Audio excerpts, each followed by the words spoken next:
Though recognized as an endangered species since 1975, chimpanzee numbers are still in critical decline. When I began in 1960, there were at least 1 million chimpanzees right across to West Africa. And today, no more than 150,000 at most.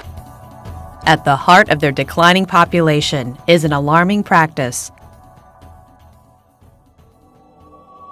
It's not just that their habitat's disappearing, which it is, just as it has here, but it's also that they're hunted.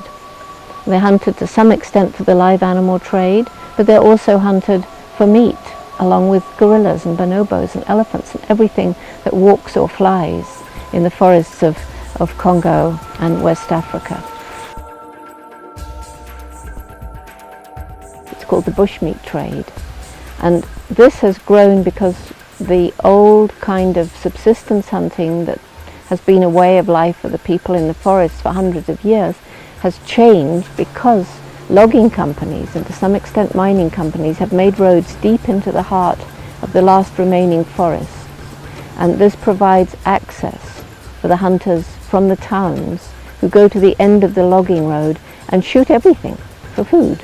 Chimpanzees, gorillas, elephants, antelopes, monkeys, birds, bats. They dry it in the sun or they smoke it and they ship it into the towns. As commercial logging has expanded, the practice has only become more widespread. And when it's done on a commercial scale, it can wipe out the wildlife in a forest, even when the forest is left standing. Well, I'm not sure anyone knows how big the bushmeat trade is, but it's estimated to be $1 billion industry. And it has its tentacles into every continent on Earth in terms of the flow out of Africa. And when you have snares that have been kept there to catch, even if it's not chimpanzees that are being caught, they always end up being caught in some of these snares. But the cruelest fate of all is reserved for the youngest chimps. In the old days, no respectable hunter would shoot a mother with a baby because it's like laying the goose that lays the golden egg. But now mothers are shot. So as a result of this, the babies are being sold beside the cut-up bodies of their mothers in the market. So what we're doing is working to try to change attitudes and practices. We're trying to get enforcement so that this illegal practice is not allowed by governments, but we're also trying to change the attitudes of people, what they eat, what they understand about the forest, what their children in particularly care about.